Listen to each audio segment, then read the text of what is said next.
इस वीडियो में हम बात करेंगे steady state error for different types of system. Last video में हमने देखा था कि स्टडी स्टेट एरर का डिफरेंट टाइप ऑफ इनपुट्स के लिए क्या एक्सप्रेशन निकल करके आता है, और इस वीडियो में हम देखने वाले हैं कि डिफरेंट टाइप ऑफ सिस्टम्स के लिए हम कैसे स्टडी स्टेट एरर का रिजल्ट देखते हैं।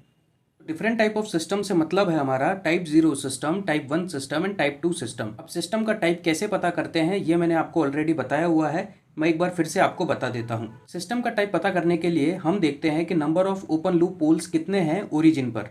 तो जैसा कि यहाँ पर अगर हम देखें तो यहाँ पर एस की कोई टर्म नहीं है, मतलब कि कोई भी ओपन लूप पोल ओरिजिन पर नहीं है। इसका मतलब है कि ये टाइप 0 सिस्टम है। यहाँ पर एक एस के टर्म है, मतलब एक ओपन लूप पोल ओरिजिन पर आपको देखने को मिलेगा। इसीलिए हम इसको टाइप 1 सिस्टम कहते हैं, क्योंकि एक ओपन लूप पोल है मतलब टाइप 1 सिस्टम।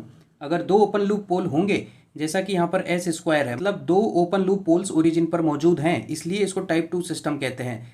तो जनरली कंट्रोल सिस्टम्स के अंदर हम टाइप 2 सिस्टम तक ही बात करते हैं, इससे आगे हम नहीं जाते हैं, जैसा कि type 3 system, type 4 system and so on. इसका रीज़न आपको आगे चल के पता लग जाएगा। तो हम इन तीनों ही टाइप ऑफ सिस्टम्स के लिए steady state error find out करने की इस वीडियो में कोशिश करने वाले हैं। ये वीडियो बहुत इंपॉर्टेंट होने वाला है किसी भी एग्जाम पॉइंट ऑफ व्यू से। तो इस वीडियो के अंदर बताई हुई जानकारी को आप अच्छे से समझने की कोशिश करना, बहुत ही सिंपल है। इसके बाद जब हम क्वेश्चन सॉल्व करेंगे तो इस वीडियो में बताई हुई जानकारी को हम यूज़ में लेने वाले हैं। अब लास्ट वीडियो में मैंने आपको बताया था कि अलग अलग टाइप ऑफ इनपुट्स के लिए हम स्टडी स्टेट एरर का कुछ एक्सप्रेशन निकाल करके लाए थे। जैसा कि स्टेप इनपुट जब हमने दिया था तो हमारे पास ये एक्सप्रेशन निकल करके आया था a/1 प्लस के पी, जहाँ पर के पी की जो वैल्यू थी वो थी limit s tends to 0 GS। अब ये GS कुछ भी हो सकता है, ये टाइप 0 सिस्टम का GS भी हो सकता है, टाइप 1 का भी हो सकता है, या टाइप 2 का भी हो सकता है। उसी तरीके से रैंप इनपुट के लिए एक्सप्रेशन आया था a/kv, और kv की वैल्यू थी limit s tends to 0 s.gs। उसी तरीके से पैराबोलिक इनपुट के लिए भी कुछ एक्सप्रेशन हमारे पास निकल करके आया था। तीनों ही टाइप ऑफ सिस्टम्स के लिए हम क्या करने वाले हैं कि टाइप 0 सिस्टम को हम ये तीनों इनपुट दे करके एरर निकालने की कोशिश करेंगे। टाइप 1 सिस्टम को भी तीनों ही इनपुट के साथ देखेंगे, और टाइप 2 सिस्टम को भी तीनों ही इनपुट्स के साथ देखेंगे।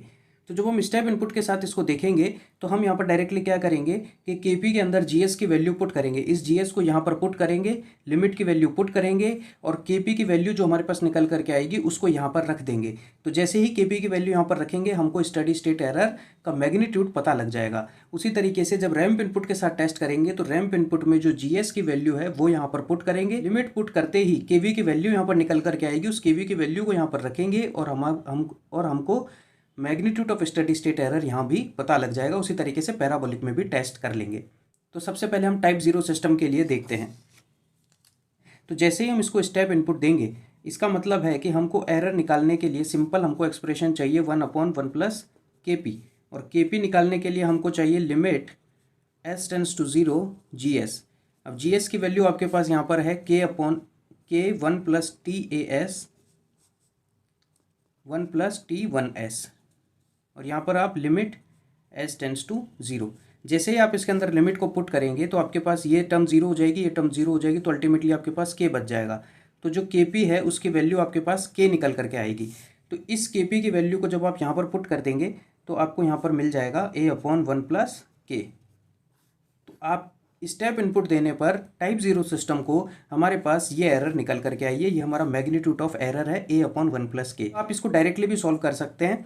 अगर आपको ये सब नहीं पता है, a/1 प्लस के पी का फॉर्मूला नहीं पता है, तो आप इसको डायरेक्टली स्टेडी स्टेट एरर का जो हम एक्सप्रेशन निकाल करके लाए थे उसमें भी पुट कर सकते हैं। और वो एक्सप्रेशन था सर ESS बराबर limit s tends to 0 s.RS upon 1 plus limit s tends to 0 GS।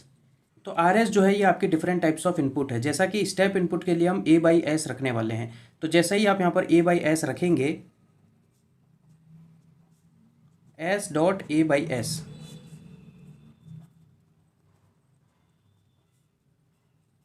तो यहाँ पर देखिए ये वाले s से ये वाली s की टर्म कैंसिल आउट हो जाएगी, तो a बच जाएगा ऊपर और नीचे आ जाएगा आपके पास ये। अब जैसे यहाँ पर आप GS की वैल्यू ये वाली पुट करेंगे, तो ये वाली GS की वैल्यू यहाँ पर पुट करेंगे, तो आपको अल्टीमेटली रिजल्ट आपको यही निकल करके आ जाएगा। तो ये हम डायरेक्टली इस तरीके से सॉल्व ना करके हम ऐसे सॉल्व कर लेते हैं, क्योंकि हमको पता है कि कौन से इनपुट के साथ क्या रिजल्ट पहले से ही स्टडी स्टेट एरर का आ चुका है। अब जैसे ही हम इसको रैंप इनपुट के साथ टेस्ट करेंगे तो रैंप इनपुट में आपके पास होता है ESS बराबर a/kv, velocity error constant. kv को हम वेलोसिटी एरर कांस्टेंट बोलते हैं, और kv की जो वैल्यू है ये होती है sir limit S tends to zero S dot G S. अब जी एस की वैल्यू आप यहाँ पर पुट करने वाले हैं।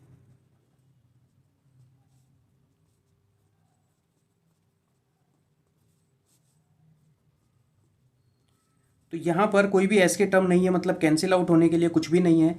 तो आप इस एस के अंदर जब लिमिट पुट करेंगे तो ये वाली टर्म जीरो हो जाएगी और ये दोनों टर्म भी जीरो हो जाएगी। तो ओवरऑल टर्म ही जीरो हो जाएगी, क्योंकि ये जीरो होते ही सब कुछ जीरो हो जाएगा।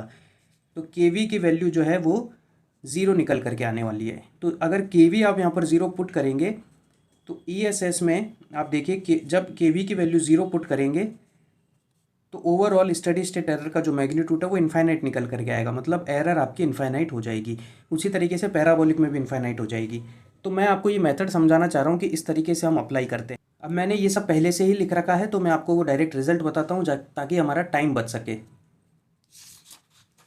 तो देखिए, टाइप ज़ीरो सिस्टम के साथ ये हमारा टाइप ज़ीरो सिस्टम है। जब हमने इसको स्टेप इनपुट के साथ सॉल्व करा तो हमने एक तो ये स्टैंडर्ड मेथड के साथ सॉल्व करा, जिसमें हमारे पास एरर के एक्सप्रेशन में हमने जीएस की वैल्यू भी पुट करी और इनपुट की वैल्यू भी पुट करी। तो हमारे पास एरर निकल करके आई a/1 + k। दूसरा हमारे पास जो मेथड था वो था जो हमने लास्ट वीडियो में एरर का एक्सप्रेशन निकाला स्टेप इनपुट के साथ, उसके अंदर हमने डायरेक्टली केपी की वैल्यू पुट करी। तो केपी के अंदर केपी हमने पहले निकाला और उसमें जीएस की वैल्यू पुट करके केपी हमारे पास आया के, और वो के जब हमने केपी की जगह पुट करा तो हमारे पास एरर का ये रिजल्ट निकल करके आ गया। एक हमारे पास फाइनाइट एरर की वैल्यू आई। तो देखिए, जब हमने स्टेप इनपुट दिया तो उसका जो आउटपुट आया वो कुछ इस तरीके से आया कि इतनी एरर वहाँ पर रह गई। a/1 + k एरर का मैग्नीट्यूड हमारे पास आ गया टाइप ज़ीरो सिस्टम के साथ जब हम स्टेप इनपुट के साथ टेस्ट करेंगे। ये चीज़ आपको क्लियर है। अब हम देखते हैं कि रैंप इनपुट और पैराबोलिक इनपुट में क्या होने वाला है टाइप ज़ीरो सिस्टम में। तो देखिए, रैंप इनपुट में हम देखते हैं कि एरर का एक्सप्रेशन निकल करके आता है a/kv, और kv की वैल्यू जो हमने निकाली s.gs के साथ लिमिट पुट करी तो हमारे पास kv की वैल्यू ज़ीरो निकल करके आई, और इसी वजह से जो मैग्नीट्यूड ऑफ एरर है वो इनफाइनाइट निकल करके आया। मतलब इनपुट और आउटपुट के अंदर कोई रिलेशन ही नहीं है। एरर आपकी इनफाइनाइट आ गई, मतलब आउटपुट जो है वो इनपुट को फॉलो ही नहीं कर रहा है। तो इनपुट तो आपका कुछ इस तरीके से गया, लेकिन जो आउटपुट आया वो कुछ इस तरीके से गया कि उसका इनपुट के आसपास जाने का कोई चांस ही नहीं है कि वो कभी इनपुट के आसपास भी पहुंच पाएगा। तो इसीलिए एरर जो है वो इनफाइनाइट आ गई। उसी तरीके से जब पैराबोलिक इनपुट के साथ टेस्ट करा तो एरर हमने देखा कि a/ka होता है, और k निकालने के लिए आप limit s tends to zero s² gs देखेंगे। जब आपके पास gs की वैल्यू आपने इसमें पुट करी और लिमिट आपने जब इसके अंदर पुट करी तो आपके पास ka भी ज़ीरो निकल करके आया, मतलब एरर फिर से इनफाइनाइट निकल करके आ गई। तो इसका मतलब भी यही है कि इनपुट और आउटपुट में कोई रिलेशन ही नहीं है। तो इनपुट आपका कुछ इस तरीके से जा रहा है और आउटपुट कुछ इधर ही अलग ही दिशा में जा रहा है, तो कभी ये आसपास पहुंचेंगे ही नहीं कि आप एरर की कुछ वैल्यू निकाल सकें। तो एरर हमेशा ही इनफाइनाइट रहने वाली है पैराबोलिक इनपुट और रैंप इनपुट में टाइप ज़ीरो सिस्टम के साथ। ठीक है, अब हम देखते हैं कि टाइप 1 और टाइप 2 सिस्टम में क्या देखने को मिलता है। तो यहाँ पर हम देख रहे हैं टाइप 1 सिस्टम, जिसके अंदर एक ओपन लूप पोल है ओरिजिन पर। अब इसको स्टेप इनपुट के साथ जब आप देखेंगे तो a/1 + kp होता है, और kp की वैल्यू जब आप निकालेंगे तो limit s tends to zero gs, और gs हमने एज इट इज पुट कर दिया। तो लिमिट की वैल्यू जब हमने इसके अंदर पुट करी तो यहाँ पर s को जब आप ज़ीरो पुट करेंगे तो ओवरऑल टर्म इनफाइनाइट हो जाएगी, मतलब kp आपका इनफाइनाइट निकल करके आएगा। और जैसे ही आप kp की वैल्यू यहाँ पर इनफाइनाइट पुट करेंगे तो इनफाइनाइट +1 भी इनफाइनाइट ही होगा। तो a/इनफाइनाइट मतलब ESS की वैल्यू ज़ीरो निकल करके आने वाली है। तो यहाँ पर एरर ज़ीरो आ गई। जब आप टाइप 1 सिस्टम को स्टेप इनपुट देंगे तो कोई एरर नहीं होगी, मतलब इनपुट को रीच कर जाएगा आउटपुट। समझ रहे हैं आप, कोई एरर ही नहीं आई है। जब हम रैंप इनपुट की बात करेंगे तो यहाँ पर a/kv देखेंगे, और kv की वैल्यू निकालने के लिए s.gs करना होता है। तो वहाँ से एक s ऊपर और एक s नीचे से कैंसिल आउट हो जाएगा, और जब आप लिमिट की वैल्यू पुट करेंगे तो kv = k निकल करके आएगा, और अल्टीमेटली जो एरर है वो हमारी a/k, मतलब एक फाइनाइट एरर देखने को मिलेगी आपको इनपुट और आउटपुट के बीच में। मतलब आउटपुट पूरा इनपुट तक नहीं पहुंच पाया है, तो कुछ ना कुछ एरर वहाँ पर रह गई है। ये टाइप 1 सिस्टम में रैंप इनपुट में हमको फाइनाइट एरर देखने को मिली। अब हम पैराबोलिक इनपुट की बात करें तो पैराबोलिक में अंदर क्या होता है कि ka की वैल्यू जब हम निकालते हैं तो s² gs करते हैं। तो यहाँ से एक s के टर्म से नीचे वाली s के टर्म कैंसिल आउट हो जाएगी, तो ऊपर एक s के टर्म बच जाएगी, जिसमें हम जब लिमिट की वैल्यू पुट करेंगे तो ज़ीरो बनेगा, तो पूरी टर्म ज़ीरो बन जाएगी, मतलब k एक ज़ीरो आ जाएगा। और k जब ज़ीरो यहाँ पर पुट करोगे तो अल्टीमेटली एरर जो है वो इनफाइनाइट निकल करके आएगी, और फिर से इनपुट और आउटपुट में कोई रिलेशन नहीं रहने वाला है। तो टाइप 1 सिस्टम में अगर आपको फाइनाइट एरर चाहिए तो आपको सिर्फ और सिर्फ रैंप इनपुट में ही फाइनाइट एरर देखने को मिलेगी, स्टेप में 0 और पैराबोलिक में इनफाइनाइट देखने को मिलेगी। अब हम बात करते हैं सर टाइप 2 सिस्टम की। तो टाइप 2 सिस्टम में जब आप स्टेप इनपुट देंगे तो ये सब प्रोसीजर जब आप फॉलो करेंगे तो आपको देखने को मिलेगा कि केपी की वैल्यू तो इनफाइनाइट आने वाली है और अल्टीमेटली जो स्टेडी स्टेट एरर का मैग्नीट्यूड है वो 0 निकल करके आएगा। तो 0 एरर देखने को मिलेगी जब आप स्टेप इनपुट देंगे टाइप 2 सिस्टम को। उसी तरीके से रैंप इनपुट में भी 0 एरर देखने को मिलेगी टाइप 2 सिस्टम में। और पैराबोलिक इनपुट जब आप देखेंगे तो एस स्क्वायर से एस स्क्वायर की टर्म कैंसिल आउट हो जाएगी और अल्टीमेटली जो के ए की वैल्यू है वो के निकल करके आएगी और जो स्टेडी स्टेट एरर है वो ए बाई के आ जाएगा। मतलब एक फाइनाइट एरर देखने को मिलेगी, इनपुट और आउटपुट के बीच में कुछ एरर रह जाएगी। ना तो आउटपुट पूरा इनपुट तक पहुंच पाएगा और ना ही वो बिल्कुल विपरीत दिशा में जाएगा, वहाँ पर कुछ ना कुछ उनके बीच में एरर रहेगी, मतलब एक फाइनाइट एरर देखने को मिलेगी। टाइप 2 सिस्टम को जब आप पैराबोलिक इनपुट देंगे तो ही फाइनाइट एरर देखने को मिलेगी, अदर इनपुट्स के साथ 0 एरर देखने को मिलेगी, मतलब आउटपुट जो है वो पूरा इनपुट तक पहुँच जाएगा। तो ये चीज़ आपको क्लियर हो गई। ये तीनों ही सिस्टम्स के लिए मैंने आपको बताया कि किस तरीके से हम एरर देखते हैं। अब एक टेबल के मदद से मैं आपको पूरा समअप करना चाहता हूँ जो भी हमने अभी तक पढ़ा। तो जब आप टाइप 0 सिस्टम को स्टेप इनपुट देंगे तो एक फाइनाइट एरर देखने को मिली और उसका मैग्नीट्यूड निकल करके आया था a/1 + k। ये चीज़ ठीक है, kp की वैल्यू वहाँ पर k निकल करके आई थी।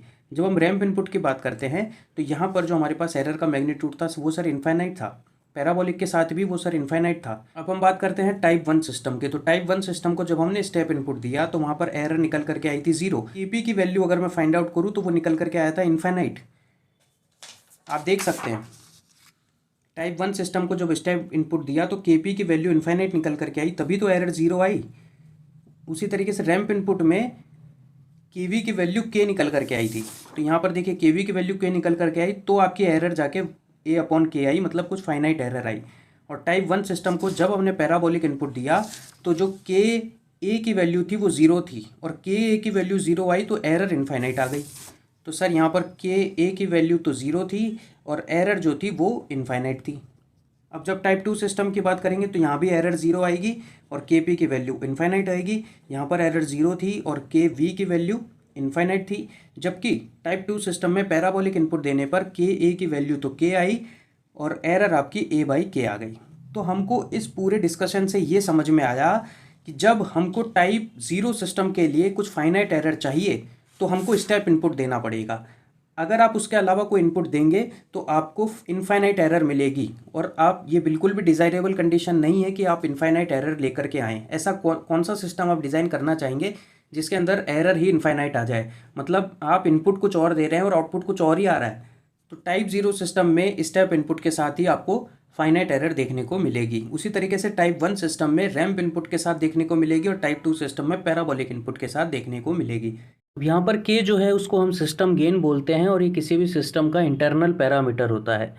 तो अगर हम बोल रहे हैं कि एरर अगर 0 है इसका मतलब है कि के को इनफाइनाइट होना पड़ेगा, लेकिन किसी भी सिस्टम का गेन जो है वो इनफाइनाइट नहीं हो सकता है, नेगेटिव नहीं हो सकता और 0 भी नहीं हो सकता है।